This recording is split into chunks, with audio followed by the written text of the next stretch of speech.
Un saludo muy especial para todos, espero que se encuentren bien. Vamos a empezar con nuestra clase de historia y antes de abordar el tema vamos a hacer un breve repaso pues para ubicarnos un poquito en lo que hemos desarrollado hasta el día de hoy. Recordemos que la historia de la humanidad comienza con la prehistoria. La prehistoria son los inicios, después vienen las primeras civilizaciones. Con las primeras civilizaciones nace algo que se llamó la Edad Antigua, así lo llamaron los historiadores, los expertos, los que han estudiado el tema a profundidad.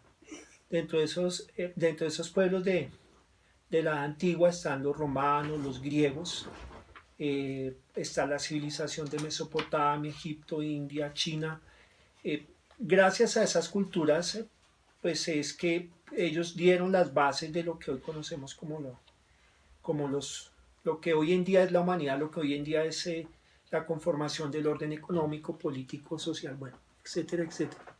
Bien, estas primeras civilizaciones formaron lo que se conoce como la Edad Antigua. Los griegos, vuelvo y reitero, los griegos, los romanos, y la Edad Antigua va más o menos hasta el siglo III después de Cristo. Durante este periodo de la Edad Antigua fue que aparece la figura de Jesucristo y nace el cristianismo. Muy bien, viene la Edad Media. La Edad Media empieza más o menos hacia el siglo IV después de Cristo, con la caída del Imperio Romano. Aparecen las invasiones de los pueblos bárbaros, fueron llamados bárbaros por los romanos. La palabra bárbaro significa extranjero.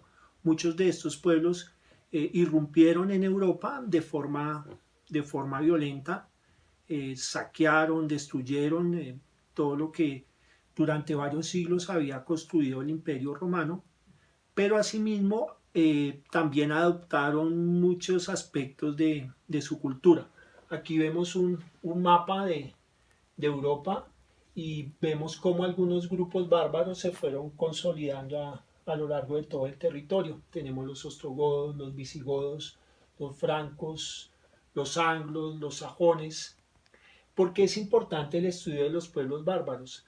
Si nosotros estudiamos a profundidad la historia de los pueblos bárbaros, podemos conocer cuáles fueron los fundamentos o los cimientos de lo que hoy en día es el continente europeo y de lo que hoy en día es la cultura europea. Muy bien, entonces se da inicio a la Edad Media con las invasiones de estos pueblos y en la parte oriental se consolida un imperio que fue el imperio bizantino. Recordemos que el imperio romano se dividió en el imperio de Occidente y el imperio de Oriente, conocido como el imperio bizantino, que se ubicó en la península de Anatolia, que hoy en día corresponde a la ciudad bueno, que en esa época se llamaba Constantinopla y hoy en día es la ciudad de Estambul. Entonces se inicia con el imperio bizantino.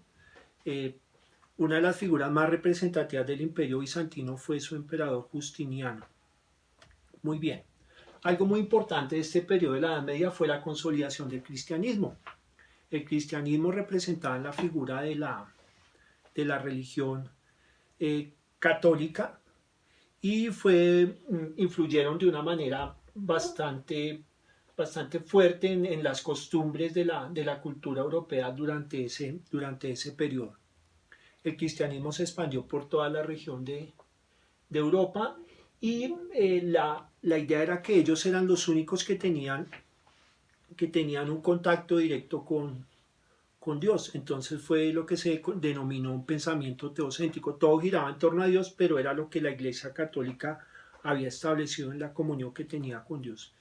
Otro evento histórico muy importante durante este periodo fueron las cruzadas, que fueron intervenciones o movimientos religiosos y su objetivo principal era conquistar a Jerusalén, la famosa Tierra Santa que está en manos de los musulmanes.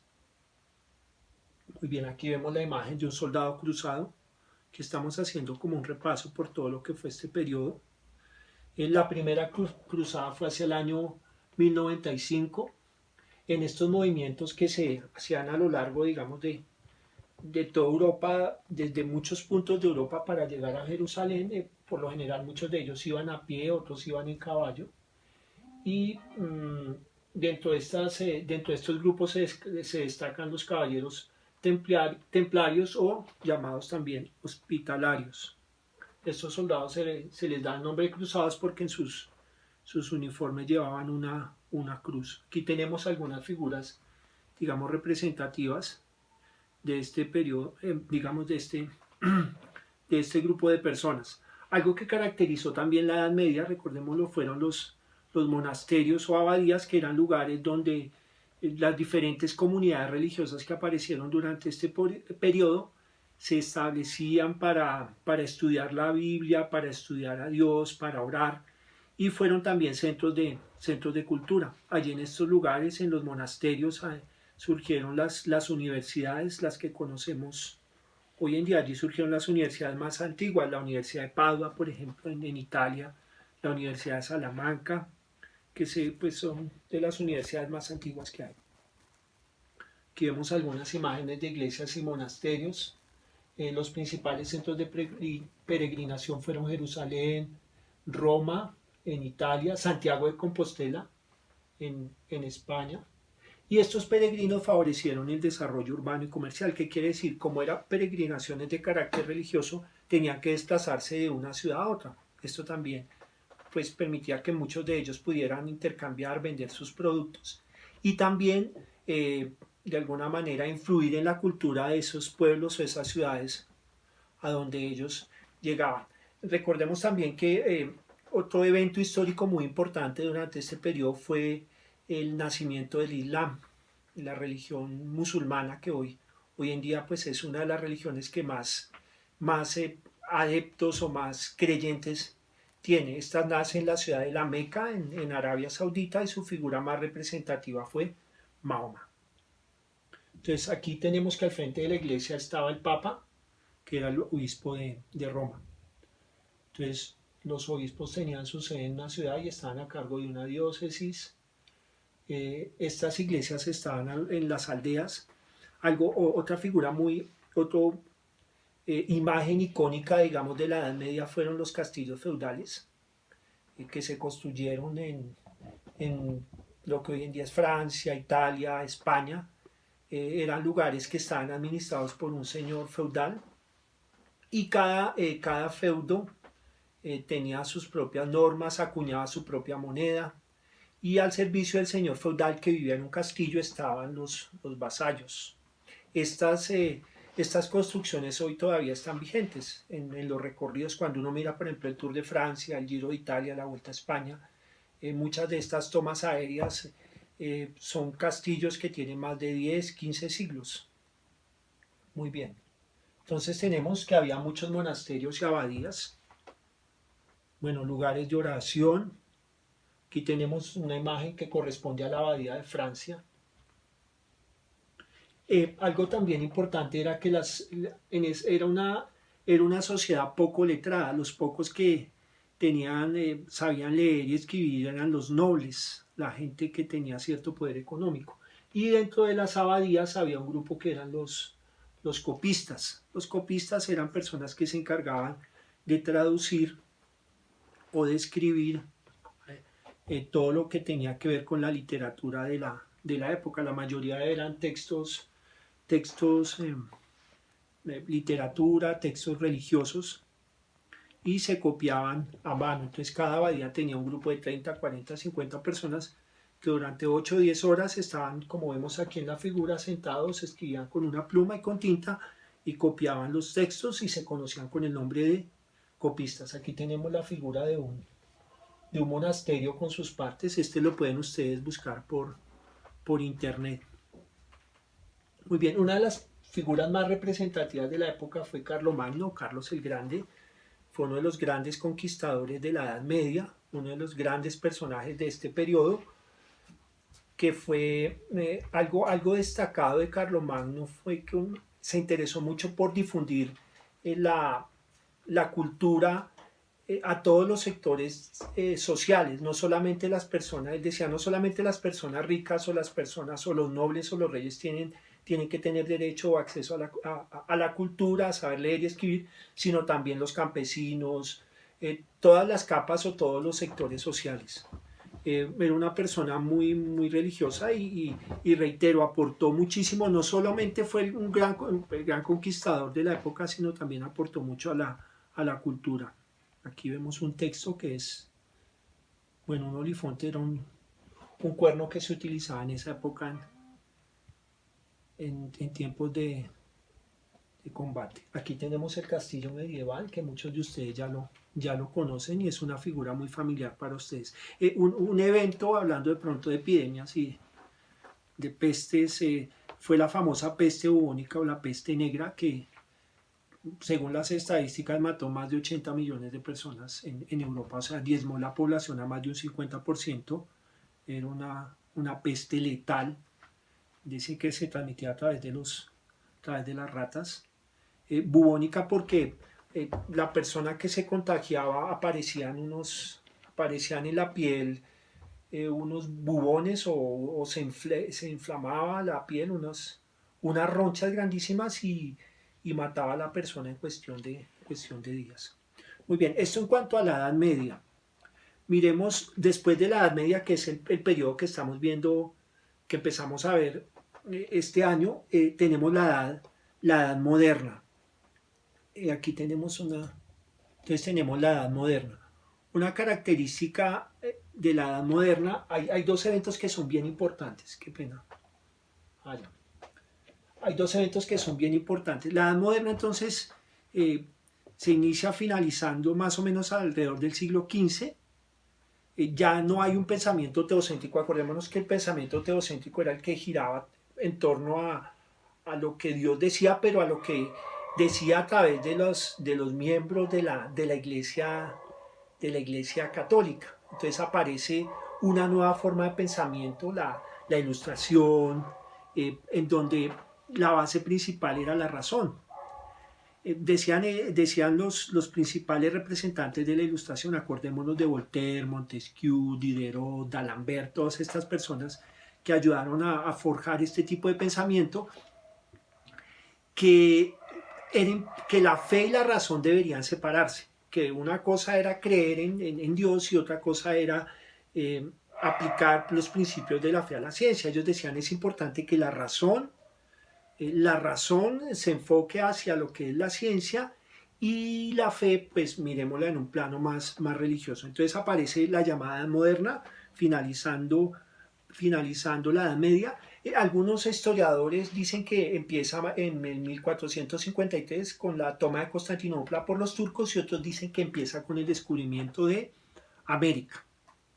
Entonces aquí tenemos algunas personas representativas de este periodo. Lutero, las 95 tesis, que fue el gran reformista de la religión. También fue un periodo que se caracterizó pues, por la esclavitud, al descubrimiento de América. Bueno, eso lo vamos a ver más adelante. Copérnico, que enuncia la teoría heliocéntrica. Cervantes escribe el Quijote. Galilea termina su primer lente. Comienza en Francia el reinado de Luis XIV, el llamado Rey Sol. Isaac Newton enuncia los principios matemáticos. La Revolución de Inglaterra. Muere Carlos II de Habsburgo, rey de España. Montesquieu escribe El espíritu de las leyes. Esta es una portada del libro original. Este libro es bien interesante porque allí plantea la separación de los poderes, ¿no? El primer volumen de la enciclopedia, acordémonos los enciclopedistas, era como la Wikipedia de la época. Se declara la independencia de los Estados Unidos en 1776. Otro evento importante que también lo habíamos estudiado fue la Revolución Francesa. ¿Cuál fue el aporte de la Revolución Francesa? La Declaración de los Derechos del Hombre. Y ya con la Revolución Francesa, pues es el fin de la Edad Moderna. Pero también vamos a mencionar aquí otro evento histórico importante. Entonces tenemos que fue la Revolución Francesa. Ya lo habíamos visto hay un libro que es bien interesante que habla precisamente sobre, entonces las causas, lo veíamos que fue la incapacidad de las clases gobernantes, en este caso la nobleza, la monarquía, para hacer frente a los problemas del Estado. Recordemos que durante la Revolución Francesa el monarca Luis XVI hacía lo que su esposa María Antonieta decía, entonces se amanecía de mal genio, de malas pulgas la señora, entonces quería más joyas, quería más cosas, más lujos, entonces Luis XVI firmaba un edicto, una ley en donde establecía que se debían subir los impuestos. Entonces era una monarquía muy débil, exceso de impuestos que recaían sobre los campesinos, el empobrecimiento de los trabajadores, bueno, todo lo que estaba generando, digamos, esta situación. Entonces tenemos 1789, que fue los miembros del tercer estado se constituyen en la Asamblea Nacional. Acuérdense que habían tres estados, un estado que era el estado conformado por la nobleza, el segundo estado por la iglesia, el segundo estado, y el tercer estado que lo conformaba pues la burguesía y la mayoría del pueblo. Bueno, aquí vemos algunos eventos de este periodo. Muy bien, entonces tenemos un evento importante de la Edad Moderna, Revolución Francesa, y hubo otro que fue la Revolución Industrial. Entonces miremos aquí algunos aspectos. Bueno, antes de continuar, miremos algunos personajes de la Revolución Francesa. Entonces tenemos Luis XVI, acordémonos de el esposo de María Antonieta, que fue el que cobraba impuestos de manera excesiva a la población, y esto lleva pues al inconformismo y a un levantamiento que termina con la Revolución Francesa. Luis XVI termina decapitado con la guillotina. Dicen los historiadores que tuvieron que pasar varias veces el filo por su cabeza porque pues no lograban cortársela. María Antonieta, que en últimas era la que gobernaba, Luis XVI era aparentemente un títere de María Antonieta. También fue guillotinada junto a su esposo el rey Luis XVI durante la Revolución Francesa. Su impopularidad fue motivada por su lujoso estilo de vida, mientras las clases más necesitadas se empobrecían cada día más, ella cada día más pues adquiría más lujos y vivía de una manera bastante ostentosa.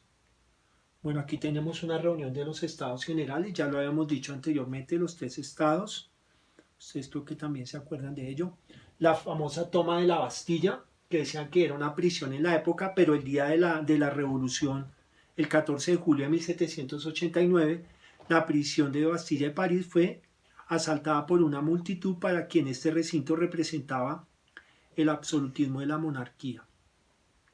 Habían únicamente 7 personas en esta cárcel el día de la toma de la Bastilla. Este es el símbolo de la independencia de Francia, es un día festivo para ellos. Es como decir aquí el 20 de julio de 1810, para ellos es el 14 de julio de 1789. Algo muy importante, ¿por qué estudiamos la Revolución Francesa? Porque promulgaron por primera vez la Declaración de los Derechos del Hombre y del Ciudadano. No es que antes no hubieran derechos del hombre, sino que los sistematizaron y los publicaron por primera vez. Más adelante, pues en el siglo XX, la ONU también amplía esta Declaración de los Derechos del Hombre y del Ciudadano en el año de 1789, convirtiéndose en un símbolo no solo ya de la Revolución Francesa, sino también del mundo contemporáneo.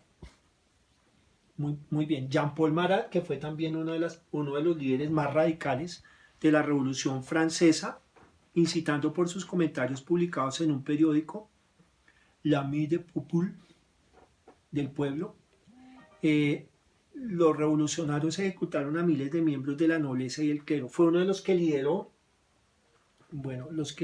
la ejecución de varios líderes. Maximiliano Robespierre fue una de las figuras más polémicas de la Revolución Francesa, protagonista del denominado Reinado del Terror.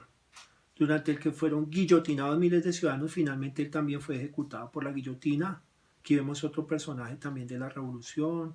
Audiencia del directorio, que era como la asamblea. Muy bien. Y finalmente llegamos a la revolución industrial.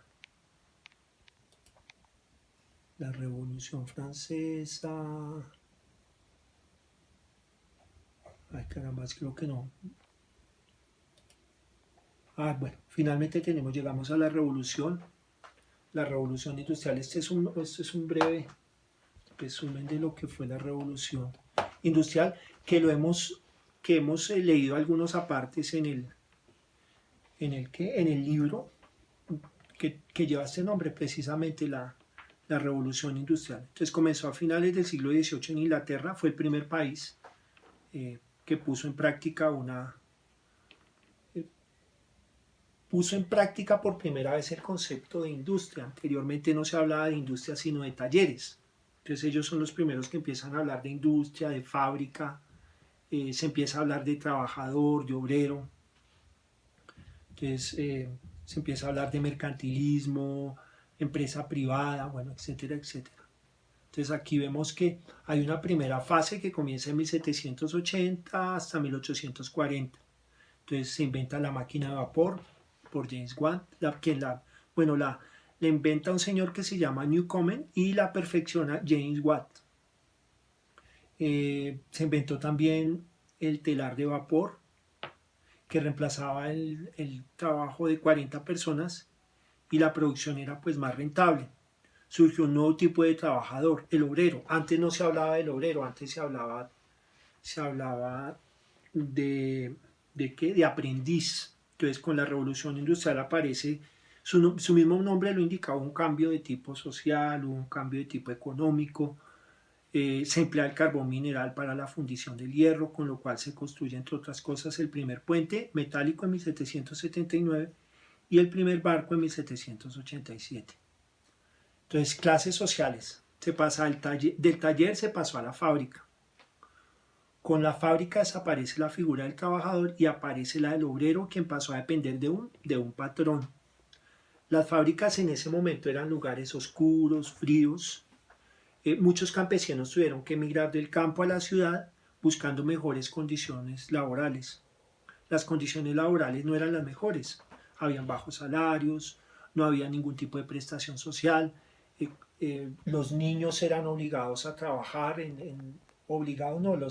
las mamás los llevaban a las fábricas porque era la única manera de sustento. Los patrones los castigaban físicamente.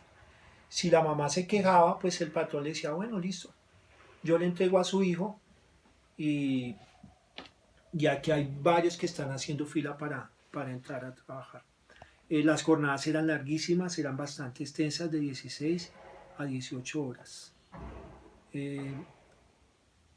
Los orfanatos eran el lugar donde el patrón iba a seleccionar la mano de obra.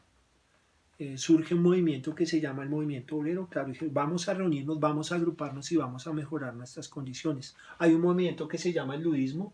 El lud empezó por las noches, con un grupo de personas iba y destruía las máquinas. Entonces ese movimiento se conoció como ludismo. Surgen los primeros sindicatos. Los trabajadores ven la necesidad de agruparse y de formar grupos para, digamos, reivindicar sus derechos.